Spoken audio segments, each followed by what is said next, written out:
আসসালামু আলাইকুম রহমতুল্লাহি ওবরকাতুহ। সম্মানিত দর্শক, বর্তমান বিরূপ পরিস্থিতি মোকাবেলা করার জন্য আওয়ামী লীগ 4টি পরিকল্পনা নিয়ে এগুচ্ছে বলে আমার কাছে মনে হচ্ছে।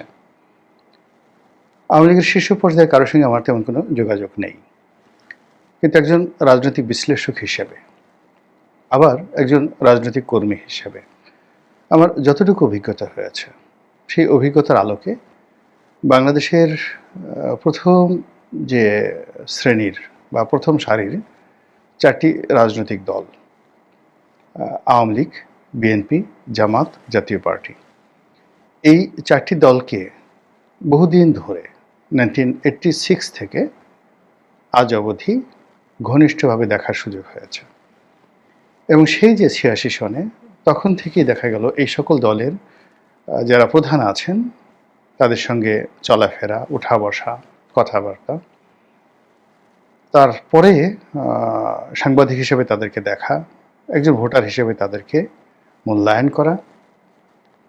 এবং যেহেতু দুটো দলে, আওয়ামী লীগ আমি এমপি ইলেকশন করেছি, বিএনপিতে এমপি ইলেকশন করেছি, দুটো দলের মনোনয়ন পেয়েছি, কাজেই এই দুটো দলের মধ্যে কি কি কৌশল থাকতে পারে এবং তারা কি কি করতে পারে আর কি কি পারে না, এই বিষয়গুলো নিয়ে আমার যে অভিজ্ঞতা রয়েছে, সেই অভিজ্ঞতার আলোকেই আমার কাছে মনে হচ্ছে যে আওয়ামী লীগ 4টি ডাইমেনশনে চতুর্ভুজ তৈরি করে তারা বর্তমান সমস্যা মোকাবেলা করতে চাচ্ছে। তাদের প্ল্যান এ, সেই প্ল্যান এটা হলো যে, যেটা তারা বলছে না, মাঝে মধ্যে শেখ হাসিনা বলছেন, তারা এখনও মনে করছেন যে শেখ হাসিনা বাংলাদেশের বৈধ প্রধানমন্ত্রী। প্রথমে কিন্তু তারা বলেছিল পদত্যাগ করেছি, ইদানিং এটা নিয়ে কিন্তু তারা এলোমেলো কথাবার্তা বলছেন। এবং তাদের যে সকল পত্রপত্রিকা রয়েছে, সূত্র রয়েছে, তারা কিন্তু এই বিষয়টা নিয়ে মানুষের মনে একটা নিদারুণ দ্বিধাদ্বন্দ্ব তৈরি করে ফেলেছেন যে আসলে শেখ হাসিনা পদত্যাগ করেননি।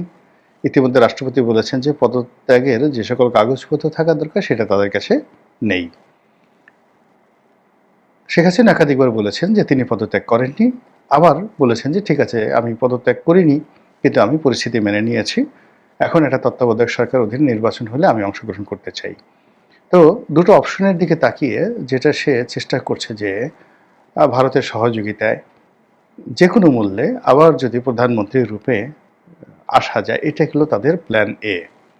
আর প্ল্যান এর 99% তারা কাজ করছে গোপনে, ভারতের সহযোগিতা নিয়ে এবং বিদেশি যে সকল এজেন্ট রয়েছে, বন্ধুবান্ধব রয়েছে, তাদের সাহায্য সহযোগিতা নিয়ে। এবং ইতিমধ্যে ধরেন আমেরিকাকে তারা বলতে গেলে নিউট্রালাইজ করে ফেলেছে। আপনারা জানেন যে সেখানে সাবেক পররাষ্ট্রমন্ত্রী ডক্টর আব্দুল মোমেন তিনি আছেন এবং তার সঙ্গে ওয়াইড রেঞ্জে আমেরিকার একটা সম্পর্ক আছে। এবং যে পর্যায়ে ডক্টর মোমেনের সম্পর্ক আমেরিকাতে আছে, জাতিসংঘ, তারপর পেন্টাগন, ওদের স্টেট ডিপার্টমেন্ট, সিভিল সোসাইটি, ওই পর্যায়ে আসলে বিএনপি বা জামাতের কারোর সম্পর্ক নেই। এরবারে সজীব ওয়াজেদ জয় সেখানে আছে, তাদের ফান্ড আছে, টাকা আছে, অসংখ্য আওয়ামী লীগের নেতাকর্মীরা আছে। ফলে আপনি দেখুন যে আজ থেকে 14 মাস আগে যে ডিপ স্টেট পলিসির কারণে তাদের পতন হয়েছিল, ঠিক এখন সেই আমেরিকা বলতে গেলে একেবারে নিউট্রাল হয়ে গেছে আওয়ামী লীগের ব্যাপারে। আর বর্তমান সরকার যখন বাংলাদেশে যারা চালাচ্ছেন তাদের ব্যাপারে বলতে গেলে ধীরে ধীরে ধীরে ধীরে সরে গিয়ে একটার পর একটা বাধা তৈরি করে ফেলছে। তো এটাকে তারা গোপন রেখে প্ল্যান এ অনুযায়ী তারা আবার ফিরে আসতে চাচ্ছে, কিন্তু এটা তারা বলছে না। তারা এটাকে অনেকটা বিস্ফোরণের মতো, অনেকটা টুস করে ঢোকার মতো, অনেকটা সুনামির মতো তারা এই জিনিসটা ঘটাতে চাচ্ছেন। তাদের দ্বিতীয় যে প্ল্যান, সেই দ্বিতীয় প্ল্যানটা হলো যে বাংলাদেশের রাজনৈতিক পরিস্থিতিটা নর্মালাইজ করা এবং যেটাকে বলা হয় রিকনসিলিয়েশন। বিএনপি ক্ষমতা আসুক, নির্বাচন হোক, বা নির্বাচনে আওয়ামী লীগ অংশগ্রহণ করতে পারুক, তো এটাকে একটা রিকনসিলিয়েশন করে সে 5 বছরের একটা মাল্টি প্ল্যান নিয়ে আবার ক্ষমতায় ফিরে আসার জন্য তাদের দ্বিতীয় প্ল্যান। এবং এটা বাংলাদেশে যারা রাজনীতি করে মোরালের সবাই এটা বুঝতে পারেন। এই জন্য সবারই একটা দাবি যে আওয়ামী লীগকে কোনো অবস্থাতে রাজনীতিতে ফিরতে দেওয়া হবে না। দেওয়া ঠিক হবে না। সর্বশক্তি নিয়ে তাদেরকে রাজনীতি থেকে বাইরে রাখতে হবে, তারপরে তাদের উপর দমন পীড়ন চালিয়ে যে জিতে যে হারে। তো এইভাবে একটা পলিসি বর্তমান সরকার থেকে শুরু করে যারা সরকারের ঘনিষ্ঠজন রয়েছেন তারা করতে চাচ্ছেন। এটা হলো প্ল্যান বি। আর প্ল্যান সি হলো নির্বাচন যদি হয় তাহলে সেক্ষেত্রে যাকে বলা হয় পাকিস্তানে যেভাবে ইমরান খান জেলখানাতে থেকে তিনি নির্বাচনে অংশগ্রহণ করে একটা বিস্ময়কর সফলতা লাভ করেছেন, ঠিক একই নিয়মে একই পদ্ধতিতে আওয়ামী লীগও চাচ্ছে যে তার দল কোনো রকম দলীয় ব্যানার ছাড়া স্বতন্ত্র প্রার্থী হিসাবে বিভিন্ন জায়গাতে যারা জনপ্রিয় প্রার্থী রয়েছেন তারা দাঁড়াবেন, এবং এর জন্য যত অর্থ খরচ করা লাগে, যা কিছু করা লাগে এটা আওয়ামী লীগ করবে, এবং সঙ্গে তো রয়ের সাপোর্ট থাকবে, আর রয়ের যে সকল এজেন্ট প্রশাসনে আছে তারাও সেই কাজ করবে। এবং ইতিমধ্যে আপনারা লক্ষ্য করেছেন যে নির্বাচনের কোনো নামগন্ধ নেই।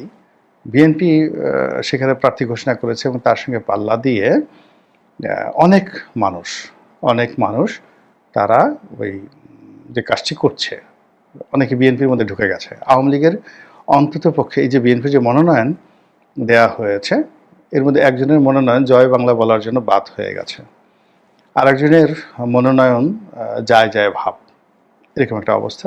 কিন্তু যেগুলো এখনও প্রকাশিত হয় নাই অন্তত পক্ষে 15 থেকে 20 জন যারা আওয়ামী লীগের এজেন্ট, এই আওয়ামী লীগের এজেন্ট কীভাবে কোন অবস্থাতে ঢুকে পড়েছে আই ডোন্ট নো। তারা নিজেদের ভুল পাল্টে মূলত আওয়ামী লীগের জমানাতে তারা ব্যবসা করেছে, বাণিজ্য করেছে, কিন্তু রাজনৈতিক তারা ওইভাবে নিজেদেরকে যাকে বলা হয় আওয়ামী লীগের কর্মী হিসেবে তারা বা পদপদবীধারী হিসেবে তারা প্রতিষ্ঠিত করেনি, কিন্তু ব্যবসায়িকভাবে তারা আওয়ামী লীগের মানে এত ঘনিষ্ঠ যেটা আওয়ামী লীগের মধ্যে তারা ঢুকে গিয়েছিল, মানে আওয়ামী লীগের সকল সুযোগ সুবিধা নিয়েছে এবং এখন পর্যন্ত তারা জয় বাংলা লোক হিসেবে পরিচিত, কিন্তু তারা বিএনপির মধ্যে ঢুকে গেছে এবং মনোনয়ন বাগিয়ে নিয়েছে। এবং এটা এত সুন্দরভাবে হয়, জাস্ট একটা উদাহরণ দেই। মেয়র আতিক আছেন না, মেয়র আতিকুল হক, যেটা আতিকুল ইসলাম যেটা হলেন, ভালো মানুষ, আমাদের বন্ধু মানুষ, কিন্তু তিনি কিন্তু কোনো দিন কোনো অবস্থাতেই আওয়ামী লীগের লোক ছিলেন না। আওয়ামী লীগের সঙ্গে তার কোনো সম্পর্ক ছিল না। তিনি বিজিএমইতে যে পলিটিক্স করতেন সেই পলিটিক্সে তার পুরোটাই ছিল বিএনপি কেন্দ্রিক, এবং তিনি মনে প্রাণে তারেক জিয়া, বেগম জিয়া, শহীদ জিয়া এই আদর্শের ধারক এবং বাহক ছিলেন। কিন্তু কোন পলিসিতে কোন অবস্থাতে পড়ে তিনি বিএনপিকে বাদ দিয়ে তিনি যেভাবে আওয়ামী লীগে গেলেন, আওয়ামী লীগ কিন্তু বুঝতে পারেনি। এখন তিনি জেলে আছেন, কিন্তু হঠাৎ করে যদি আপনি দেখেন যে তাকে নিয়ে বের হয়ে বিএনপির নির্বাচন করছেন, সেক্ষেত্রে আওয়ামী লীগ বুঝবে ঠেলা কেমন। তদ্রূপ যে কাজটা বিএনপি করেছে বিভিন্ন সময়টিতে, আপনার চট্টগ্রাম মেয়র পদে মঞ্জু সাহেবকে নিয়ে যাওয়া হয়েছিল, আবার আওয়ামী লীগও বিভিন্ন সময়টাতে ডাক্তার এস এ খালেককে একবার জোর করে নিয়ে যাওয়া হয়েছিল, এরকম অনেক কিছু ঘটেছে। তো এই সময়টাতেও আওয়ামী লীগ যে কাজটি করেছে এই বিএনপির যে মনোনয়ন প্রত্যাশী তাদের মধ্যে ঢুকিয়ে দিয়েছে। 2 নম্বর হলো যে বিএনপির যে সকল প্রসপেক্টিভ প্রার্থী আছে, একদম ডাইহার্টেড বিএনপি, যারা এই মনোনয়ন না পাওয়ার কারণে বিক্ষুব্ধ, তাদেরকে স্বতন্ত্র দাঁড় করিয়ে দিয়ে তাদেরকে পাশ করিয়ে আনার জন্য যত টাকা দরকার আওয়ামী লীগ সেটা খরচ করবে, এই যে প্ল্যান সি এর আন্ডারে। আর থার্ড হলো আওয়ামী লীগের যে সমস্ত ব্যবসায়ী রয়েছে, যে সমস্ত লোকজন মোটামুটি নিউট্রাল রয়েছে, তাদেরকে এই সময়টিতে রাজনীতিতে মানে অ্যাক্টিভ করানো হয়েছে।